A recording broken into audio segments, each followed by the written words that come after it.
9, 8, 7, 6, 5, 4, 3, 2, 1, 0.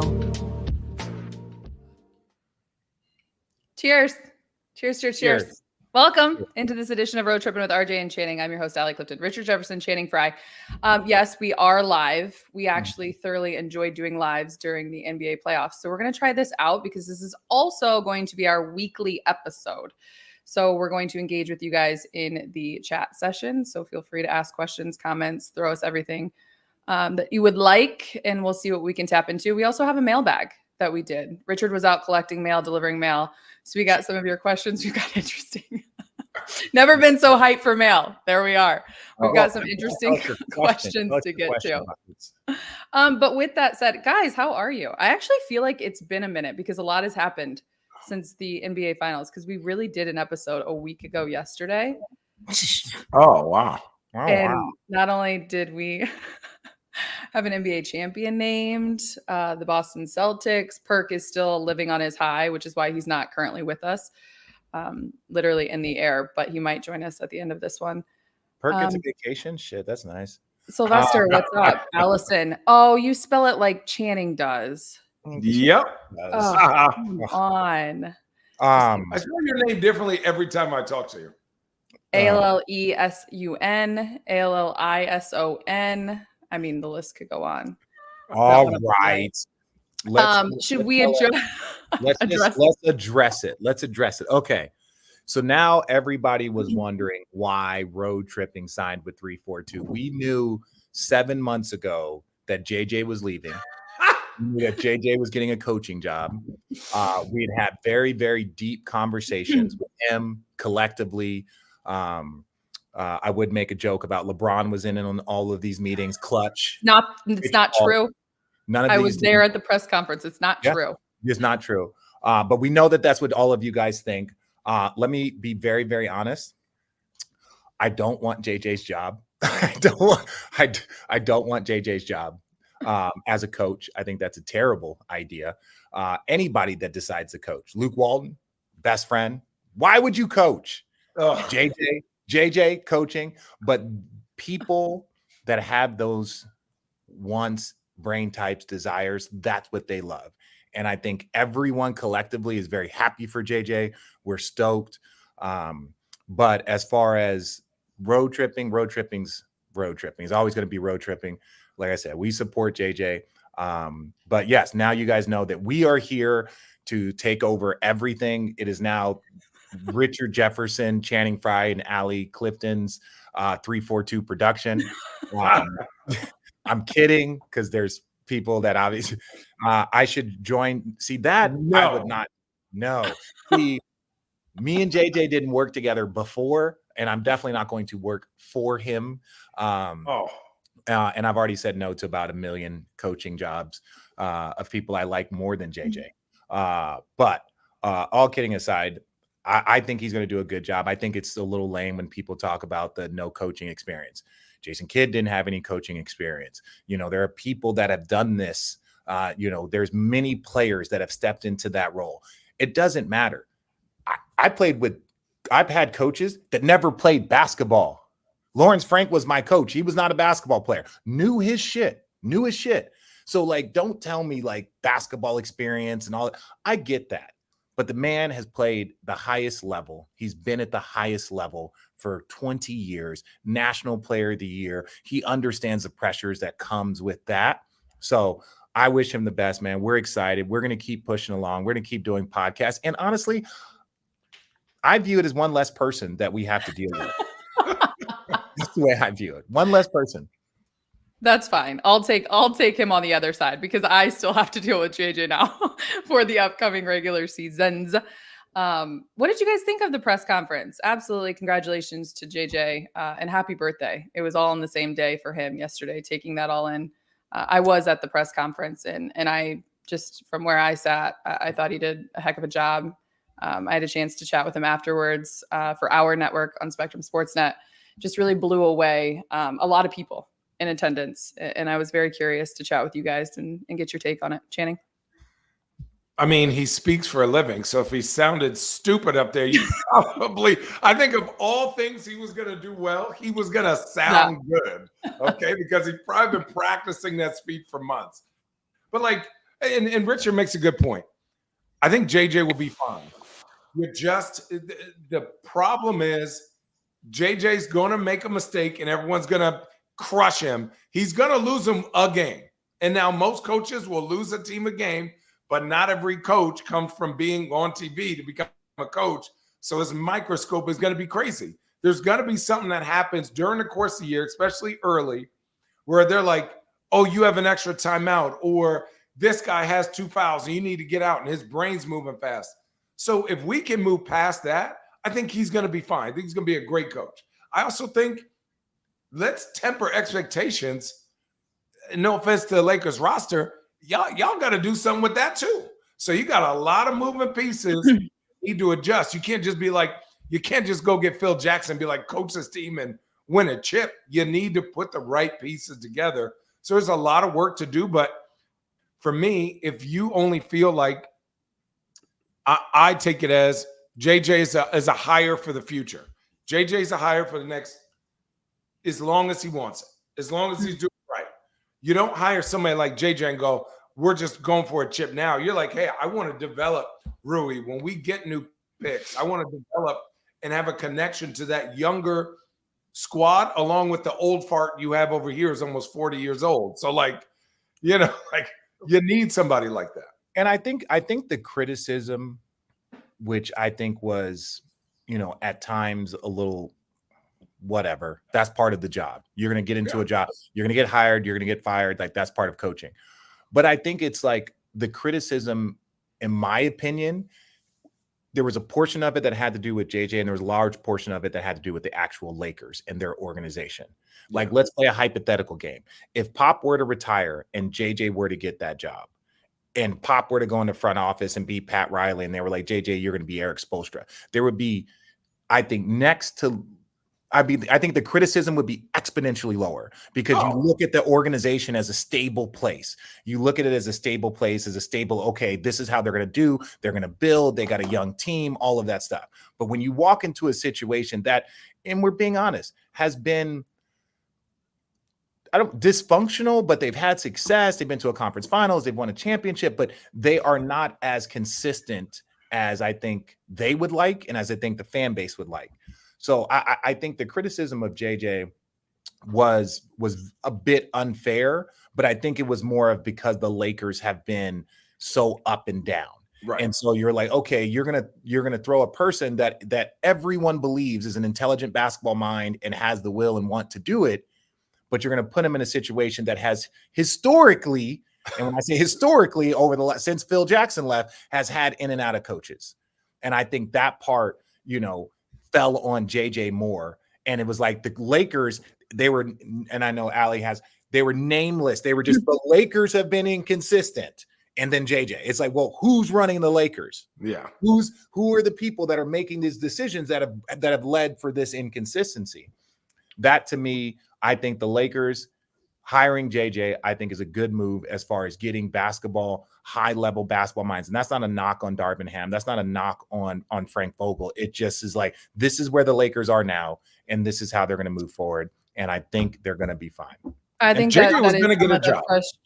Yeah, I think that is some of the frustrations. Just being here, I'm going into my 7th season, and that was my 4th different coaching press conference of a new coach. So when you're looking for consistency out on the court, I think you can't look past the fact that there's been inconsistencies in that head chair, right? So to get that right, and listening yesterday to Rob Pelinka talking about all the criticism or what was being said over the last several weeks, coming to this decision, the Lakers wanting to do something different at times. And so being excited and being confident in the conversations that they had with JJ, and understanding, going into this from a different kind of perspective.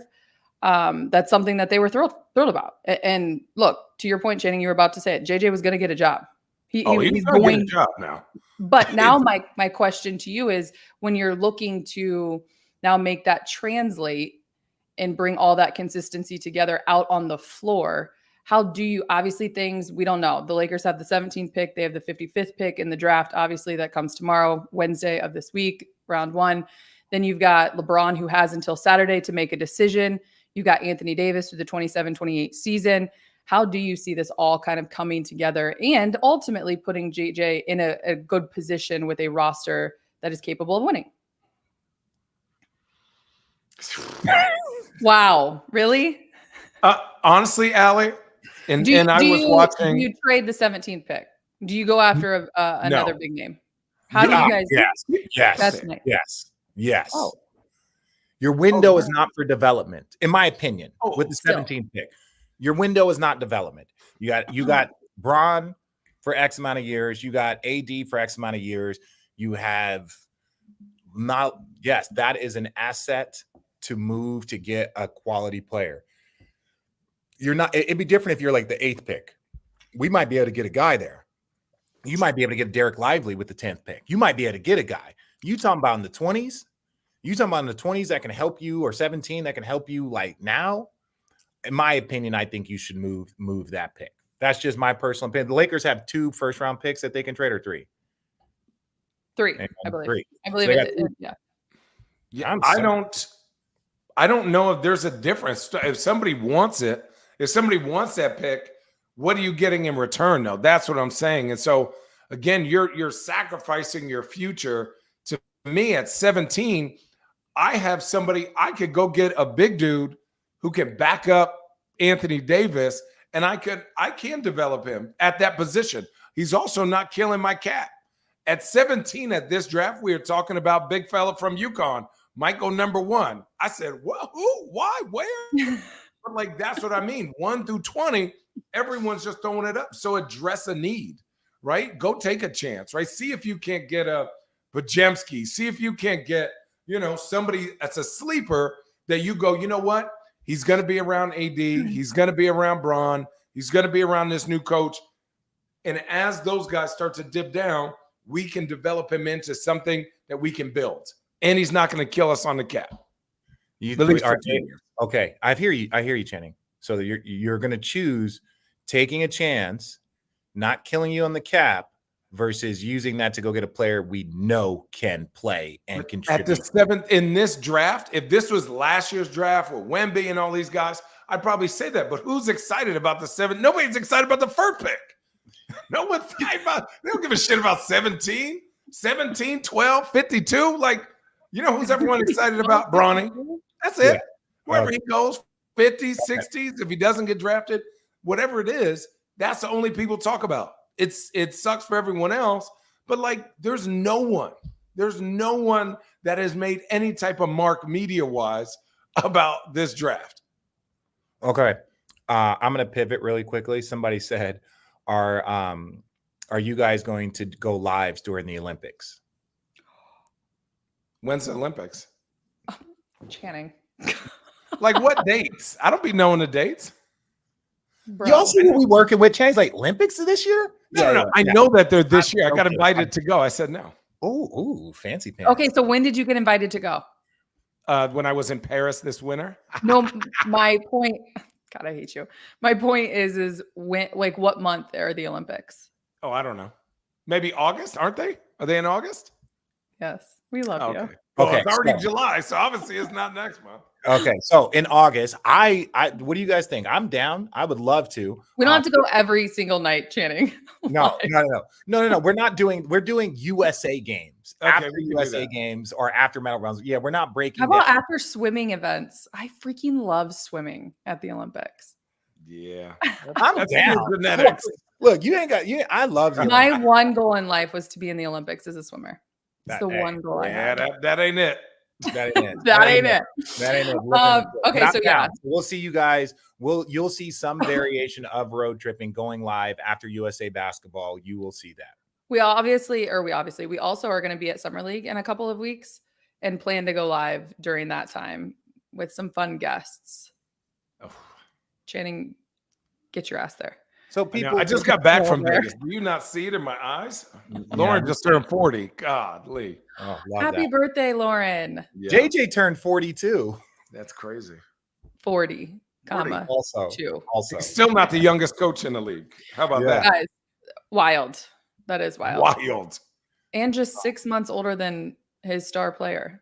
Yeah, but Luke was that same way, right? Like when you get to the 40-year-old space, you're gonna have coaches, you're gonna have players that you played against their dads. Like that's just a part of it. To be like, you need a coach that's older than you is just absurd, you know. Lukey dookie. Yeah. Okay, guys, let's dive into our mailbag. We're Okay. gonna transition from all of that chatter to our mailbag because we've got some good questions here. I'll start out with the softball for you guys. James Wadworth, excuse me, from Instagram. Favorite food spot in Tucson? Ooh, favorite food spot in Tucson? I go Froggenfurken. That's probably the place that I eat the most. I go Froggenfurken. Yeah. It's the staple. It's a Tucson staple. You know, give me the lady die. Hold the pesto. Frogs, Ben's. Yeah, I think Froggenfurken is the only thing that exists there because these guys have taken me there twice and it's the only spot they show me. So that and dirt bags, but I don't know if you eat it dirt bags. Well, dirt bag, no, that's not a food spot. French fries. That's not a food spot. But it's right across the street from Gentle Ben's. That's the go-to. And we can be honest. You sit there, you get to see everybody walk around campus. You get to see, you know, people just struggling, It's just the best people watching with the best food. Bro, frog for real though. Gotta be illegal Pete's? No, I'm not talking about good food. I'm not talking about I'm talking about if I'm going on campus, where you will find me. Oh, for sure. That's where it is. I will be right in that little corridor. Somebody said better party school at Arizona State. That's not even close. Not even close. Toledo. Triple X said, hey, we want the bald eagle as a replacement for JJ for ESPN finals. He's the GM of the Hawks. What? We're talking about Kyle Korver? We're talking about Richard. I'm called the bald eagle? Bald eagle?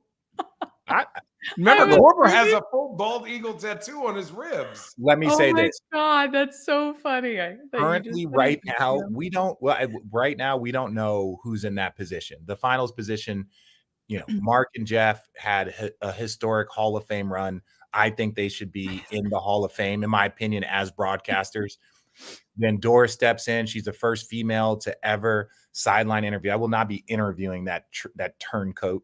So once they then Doris did an amazing job. JJ, because Doc left, JJ got pushed into that position and got an amazing opportunity. So, you know, we don't know what's happening with that spot, but we know it's in good hands right now with Doris and with Breen. We know it's in good hands, whatever they choose. Facts. Jason Castillo, who had a better college career between RJ and Channing? Mine was longer. Richard's was better. Oh. Just the truth. I didn't go to the Final Four, and I'll say that out loud, but you know, I got drafted higher. I have more stats. You know, it doesn't college stats. No one cares about that stuff. On YouTube, from our YouTube community, Shakalaka Mikaleka 4759. That's the name. Which player should Denver add to go back to being serious contenders if KCP opts out? Ooh.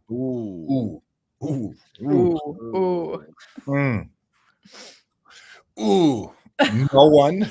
There's no one out there. Like what? No, hear me out. They need to re-sign KCP and add 1.5 more pieces. So to lose KCP and then say, who can we add? No. You keep that team and you need to add a piece. Losing Bruce Brown, losing Jeff Green, losing those guys affected you. If you're Denver Nuggets, it did. Whether you were, tell me. 2 names. I don't know if they can afford them, but this is just Jeremy Grant, OG Anunoby, and maybe like I agree. Yeah, there's some links of Jeremy Grant to the Lakers. Those players are going to be triple what KCP is worth. That's why I said they probably can't afford it. You know, it's like, look, I don't know what Jason Tatum is going to get in the open market, but if Denver can get him, does he have another $400 million? Jeez. Okay, keep it going. Will USA win gold easily? Hell no. No. This is why I'm excited about the Olympics. Cut this. This is the greatest basketball competition internationally we have ever seen in the history of the sport. It will be going on in Paris this summer. The greatest. We're not talking about, the best player. The greatest basketball competition that we have seen internationally ever, period. Is the starting 5 a lock for Team USA? No. Do you guys know who the starting 5? No. Who would you? Bron and then everybody else around him. Steph, Bron, KD, Steph, AD. AD, and Bam. Oh, That's not enough shooting. There's a guy named Joel Embiid that's trying to play. Forgot about him too. Yeah. Oh yeah, he's Embiid, Bam, Bron, KD, Steph. God. They need a in that unit. As you said, Bron, KD. I think they still need I know this might sound weird on USA. They need a connector. Bron's the ultimate connector, yes, but I think a guy that's just out there. You know, when you look at who are like, did Drew make it? Yeah. See, that's what I'm saying. I'm not going to say start Drew over Steph. And again, part of the success of this team is everyone letting go of their egos, right? Who's your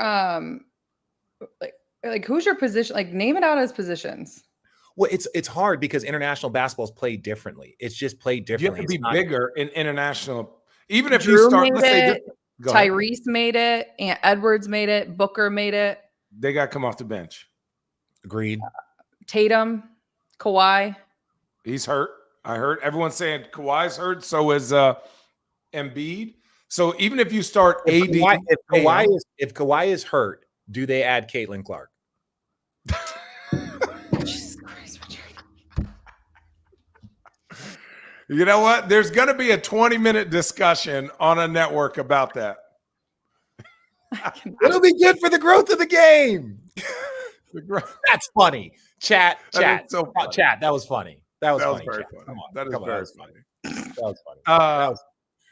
Dude, I don't mind AD, Bam, Bron, KD, Steph, because then Bam is your connector. I like it. Just When defend, you're big, you rebound, switch block 1 shot. through 5. Okay. Yeah, and then your bench is killer. Yeah, you made people laugh. Well done, Richard. Thank you. T Park 315 from Instagram. What do the Bucks have to do to get back to the finals? Get a whole new team. You guys, can you take a second to think about it? No, it's obvious. He said get a whole new team. You know how old they are? They are old. Like Chris Middleton showed he got a little burst left, and I was so happy for him, right? Because Chris Middleton, from being in the GD League and doing all this and growing up to what he is amazing. Giannis has been hurt the last couple of years. Chris Middleton is always hurt. What is Dame? What is Brook Lopez? Bobby Portis is great at his position, but like they have no pop. They have no energy. Who's coming off the bench other than Malik Beasley? You know, again, I'm not saying he's not a solid coach. Do you believe in Doc Rivers? Like, do you believe in this roster? And then you look at who they got to play in the East. Are they better than Boston? Obviously not. Look, I think what we saw this year, especially the healthier teams are the better teams. Chris Middleton was a little in and out.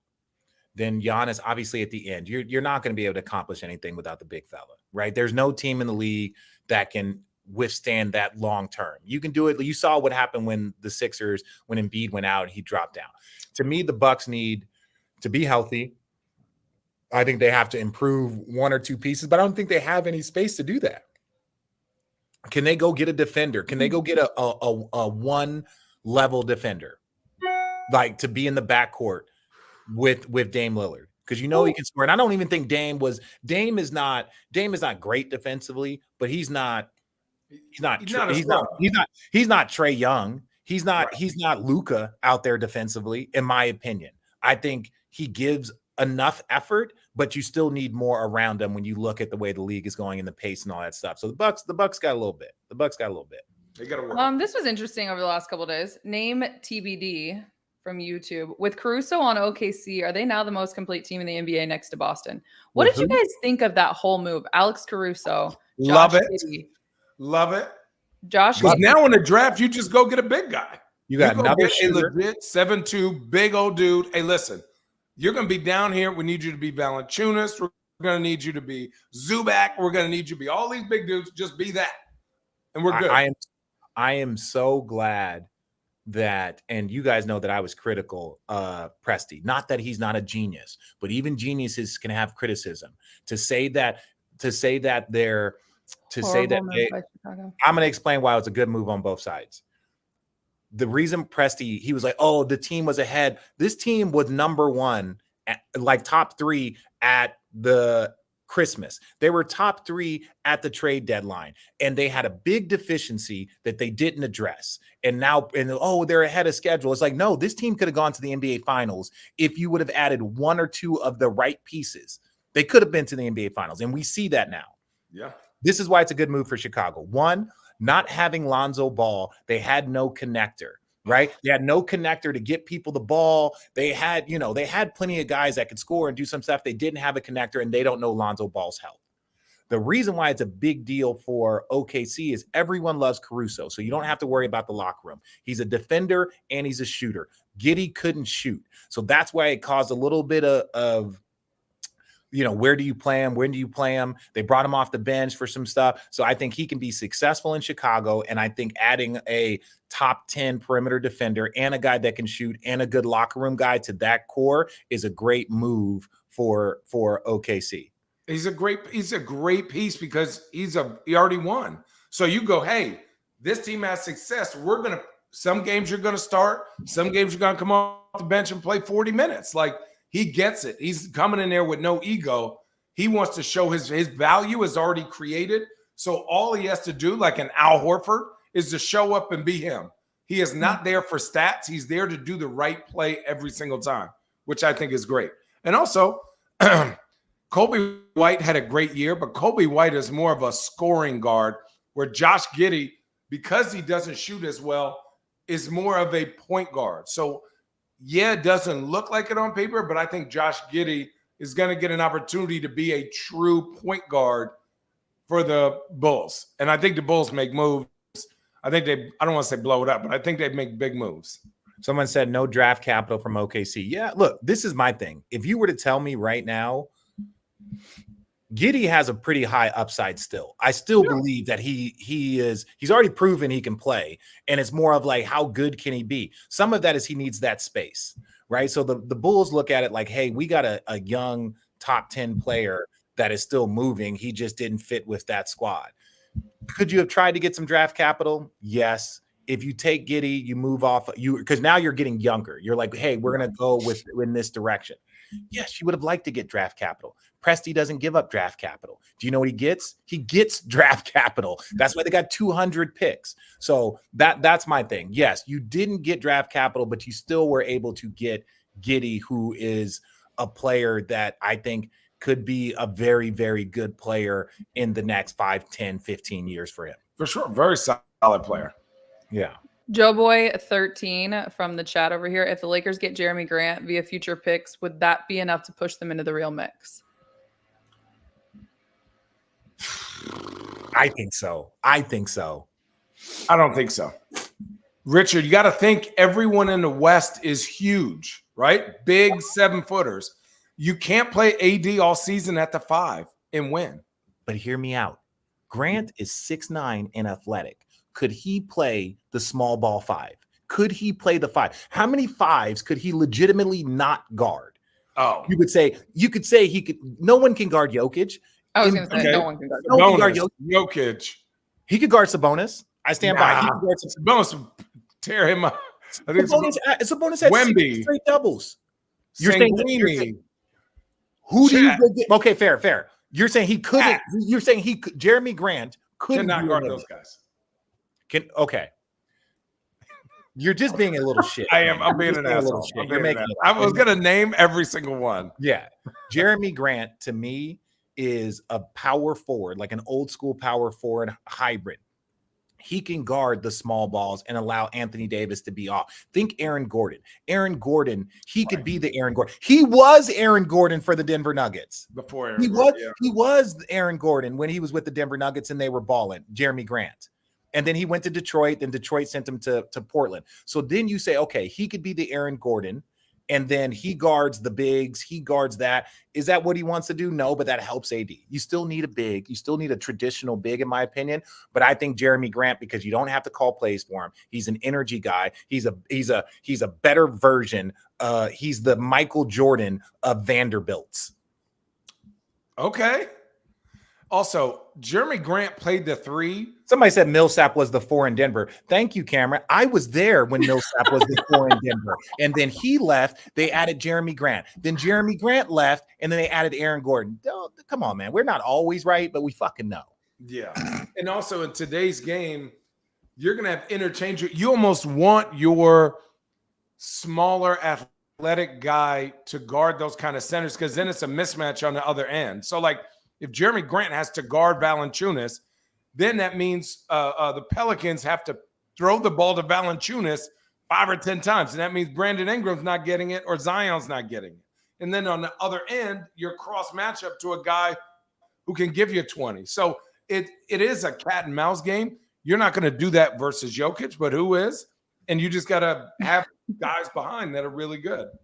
All right, what's our next? Why does everyone want to just comment on you without hair? Like we don't already know. Mackenzie Allen, 4054 from our YouTube community. If you could move the Warriors dynasty to after LeBron's career or even up to 2023, how many rings does LeBron have? And is he the GOAT? I think he would have 6 or 7. 15, 17, 18 would have probably been his since he was an offense himself and the Warriors were just starting to change the league. Oh, you guys were part of that offense. Yeah, we were a problem. That's why they had to team up. Let me say this, and this is why it don't matter about the GOAT. If in 15 they're up 2-1 with no Kyrie and no Kevin Love, and the Warriors were still trying to that first championship is hard because you're trying to prove that you can do it. There's a legitimate argument that says that, and we've seen Kyrie in the finals, not this finals, but in prior finals, young Kyrie, we felt like he would have been. So let's say hypothetically they could win 1. The 17 team that we had is the best team I've ever been on. The 17 team, better than 16. We were more loaded, and we went against a top 5 team in NBA history. Top 3? Right? Maybe top 3 when you think about the level of dominance that they had over their era. You would say the Jordans, Bulls, the Magic, Lakers, the Celtics with Larry. That group was as dominant as that group. And you could say the same thing for Magic Johnson. How many fucking championships would Magic Johnson have if it wasn't for Larry Bird? How many championships would Larry Bird have if it wasn't for Magic Johnson? Right. You can't do that revisionist history, but I do believe that team probably stopped him from winning at least 1 more, potentially 2. Because the Warriors would have another championship if they didn't get hurt. But the Warriors would have another championship if KD and Clay didn't get hurt. Oh, for sure. So that revisionist history to me is tough to play. That's why the GOAT conversation isn't just about rings. Jordan doesn't have the most rings. Bill Russell does. No player was more dominant over his era. And you could say, oh, well, he was playing against Wilt Chamberlain and Jerry West. That's who Bill Russell was taking down. Jerry West and all of those guys. So Bill Russell has the most rings, was the most dominant over his era. Stat-wise, Wilt Chamberlain. Jordan, combination. LeBron, combination. CX Bass 15. What's your favorite anime, Channing? Right now? Demon Slayer. You're such a nerd. You're such an anime nerd. Smile. It's Demon Slayer. It's the best one out. It's critically acclaimed. It's amazing. It's like the best animation I've ever seen in my entire life. Great storyline. It's awesome. I watch it with my son. What is it? Dang, man, this little creepy. Oh, look at those cheeks. Beauty. Those girls. Margot. God, she's so precious. Yes. All right, for 20 minutes. Yeah. Okay. What'd you You're just gonna watch a show. You gave him 20 minutes. Yeah. Yeah. She's like, I know that game. Like, listen. They watch YouTube. Jujutsu Kaisen is also very good, but it hasn't been out for a while. But that was great. But yes, no, they watch YouTube. They watch Minecraft YouTube or like makeup tutorials. When you have girls, it's what they do.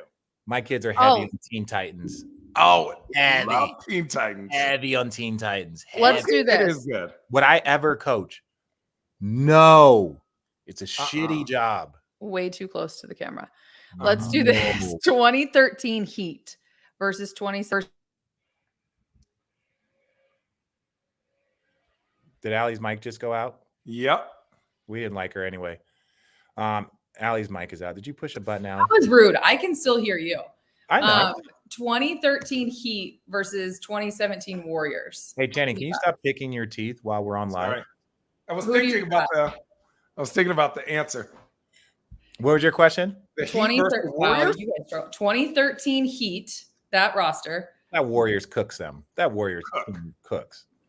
They didn't score enough. And I say that they were close in errors. There was only, they were close enough in errors to me that the amount of threes that team would have shot, it would. The only way that I think the Warriors get in trouble is if you go back one more era where you have a dominant big like Shaq. Like Draymond was not guarding Shaq. I don't care how many threes you were hitting over there.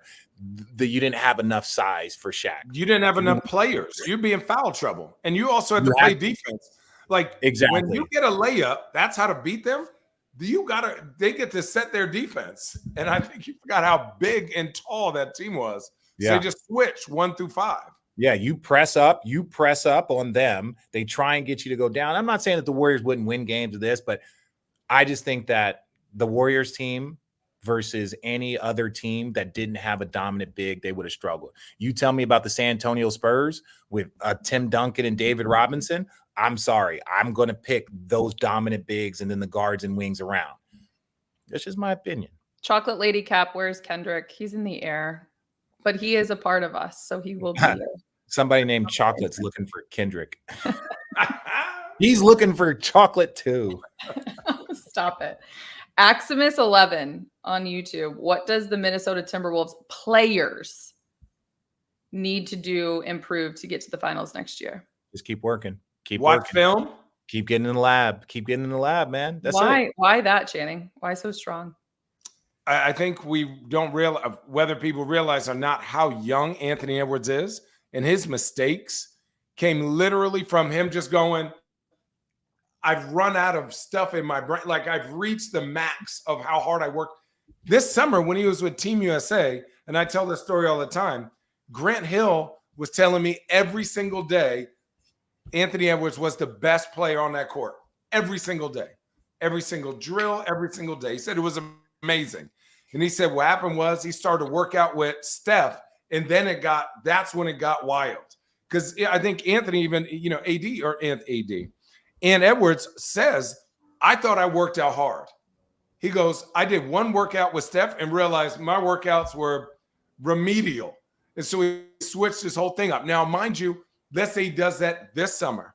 But with the knowledge and the film that he has of this is how they stop me, how do I adjust? That's when you become dangerous. When you've reached the point where somebody has a whole team scheme on you and you get a summer to work on that and you got a crazy work ethic, yeah, he's going to be nasty. Yeah, no, they just need to keep going. It's like people make it seem the media, and we are in this where everyone is a championship or bust. Like I hate that. It's like anybody that's saying that, and I get it when a team goes all in, like Phoenix goes all in, and they're like, "Oh, is this championship or bust?" And it's like, no, that's not the way sports work.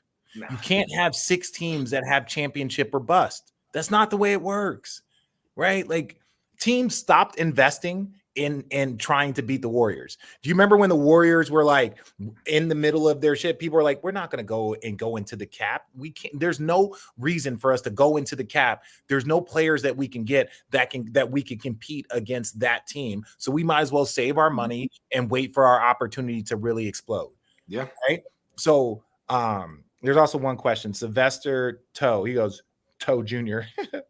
Celtics Nation disowned Kendrick Perkins' flip-floppy criticism of the Celtics. Let me tell you this, Sylvester. Unless you put on a Celtics jersey, unless those fans won a championship, Kendrick Perkins helped really bring a championship. And so if he's going back and forth with his criticism, it's from a space of 1, he cares about the Celtics and how they do, and 2, because he's giving his opinion. So I wouldn't, if every player that was critical of the Celtics over their stretch, if you guys want to disown them, you wouldn't have any more Celtics players a part of your family. Yeah. It's also, guys, we give thousands of takes all the time. Yes. And honestly, we acknowledge, most of us acknowledge when we're wrong, but it's a guess. If I would have known 100% the Celtics were going to win, you know who I would have saw? A Bookie. Bookie. We knew it. We knew it. But we can't say this. Another person was like, Channing, you remember this. I said this before the finals. They asked, can the Celtics repeat? Can the Celtics go on a run? What are your thoughts? Yeah. 100%. Yeah. What do you mean? Yeah. You asked, who do I think is going to win that That was series a question from a follower on Instagram as well.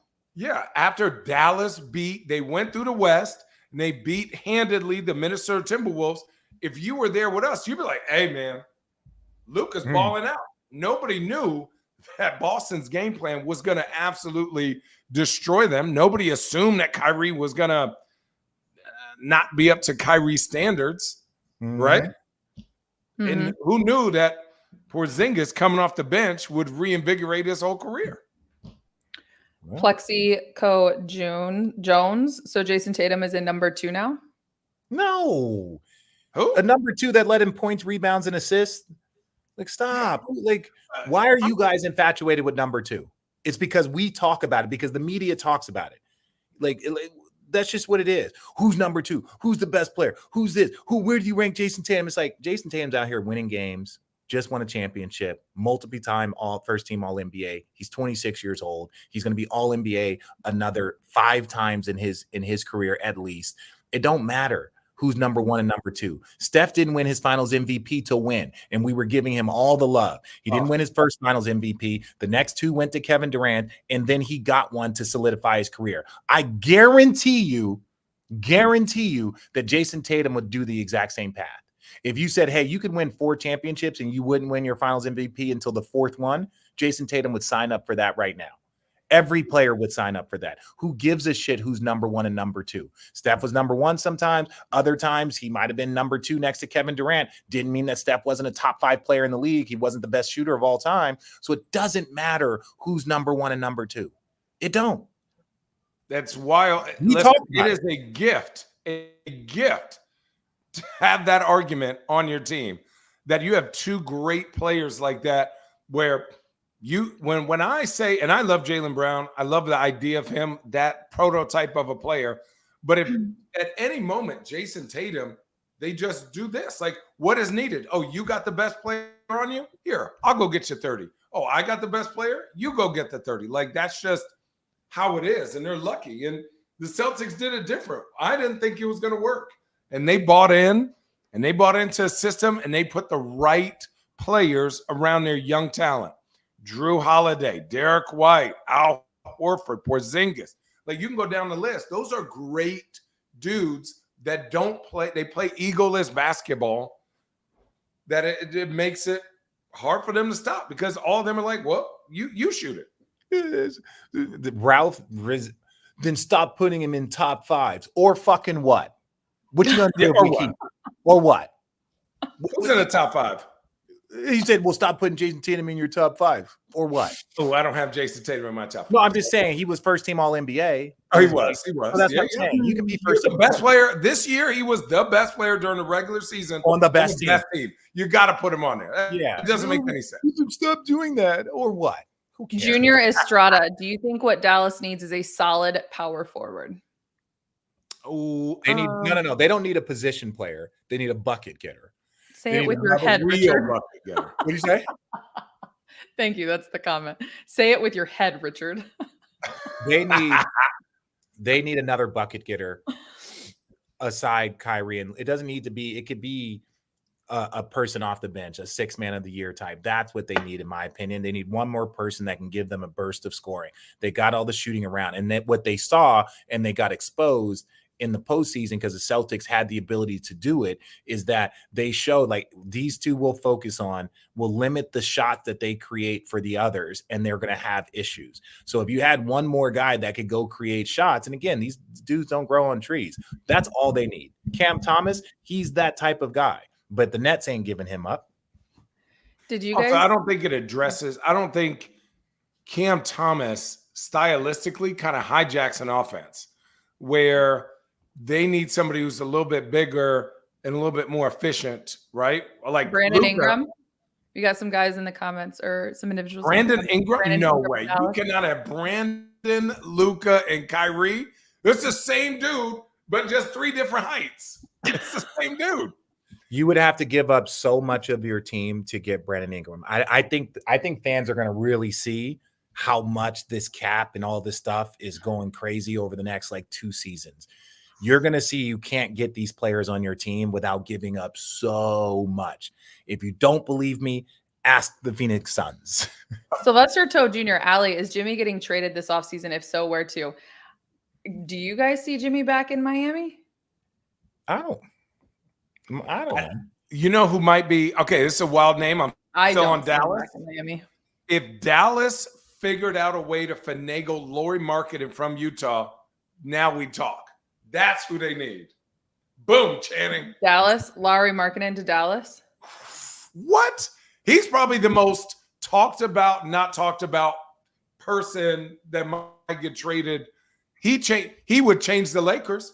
He would change the Lakers. He would change the Kings. He would change the Warriors. He would change Dallas. Ooh. Oof. Oh, don't talk about Oklahoma City. No, don't do that. Well, guys, We're going to wrap this up. Yeah, we got to go do our interview with JJ right now. We got to go do our exit interview. It's actually not what we're going to do.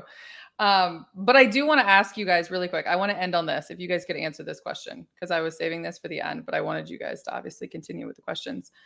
Because the Cavs we all just passed the 8-year anniversary of the championship parade, which was a lot of fun to relive. Did you guys see last night, Game 7 in the hockey world? They gave the MVP to Connor McDavid on the losing team. Yeah. I think NBC, ESPN, ABC had to mute the mics of the arena for quite some time when that was announced. Ooh. From fans. But the numbers, and when, again, I don't know hockey like that, so hockey people can correct me, but when they started showing the numbers that this kid put up, and it was like, he was like, what, 3 or 4 points away from Gretzky's record. Yeah. And even then, they outscored I saw the Panthers versus Edmonton. Edmonton outscored the Panthers in the overall series, right? With, I think it was like 8-1. So they outscored them overall. So you're just like, I don't know hockey. If people are pissed off, I get it. But then I know numbers. And when you start putting those numbers up there, he was the best player in the series, probably by a large amount. So having said all that, then there was obviously the connection to the Panthers player and Jason Tatum, and they showed a clip of Jason Tatum and Jaylen Brown taking Larry O'Brien trophy to the Red Sox game, which reminded me of when you guys had your moment at the Guardians-Indians game.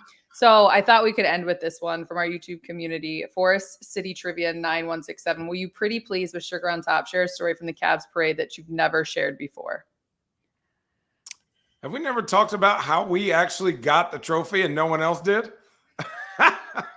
Which actually you guys designed it. It just ended in your lap. No, guys. No. Okay, so people, let me tell you the story.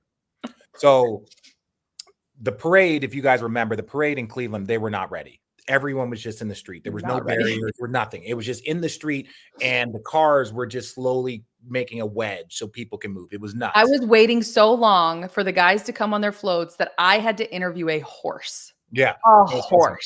Okay. Okay. Now let me say this. This is what happened. So we're in the car, and we see one of our guys. He's like, hey, do you want this? And I'm like, what? It's a trophy. So he hands us a trophy. I think that, it's just our turn in the parade. Like maybe he's walking it from spot to spot. So I'm like, oh, cool. We get the trophy. We're holding it up. The crowd's going nuts. And I was like, man, so you just taking this from car to car? He's like, no, the trophy truck took a wrong turn. And we were going down this pavement, and there were so many fans. So I just took the trophy, hopped out, got back in line, and was running with the trophy covered, hoping that no fan would attack me. And he just put it, because we were the first truck up, he gave it to us. So Channing and I are the only ones in the entire parade that ever just had the trophy and was holding the trophy the entire time, because the trophy truck took a wrong turn. The guy panicked, took it off the truck, and sprinted to our pickup. And then we had to have it for the next 2 hours. Got to have it. Long too Facts. Everyone was smoking that Zaza. Channing, meanwhile, was just pissing excellence, as he said. Oh, I forgot about that. Big deal. No big deal. But it was moving so slowly that my brother got out, went and grabbed a pizza, and then came back and met us like 2 blocks down. Best So day true. ever. Oh, Best that pizza was so day good. ever. Oh. Yeah. You guys are amazing, and we hope to continue to do these lives. Obviously, as we mentioned, this is our Road Trippin episode for the week. We'll be continuing to connect with you guys via our social channels and obviously here at various times via lives. So don't forget to subscribe, hit us up on YouTube, all the things. We love you. We appreciate you. Yeah, and subscribe. we will see you Made it this next far. time. Subscribe. What the hell y'all doing? All right, I'm out. I gotta go do the craft. Okay.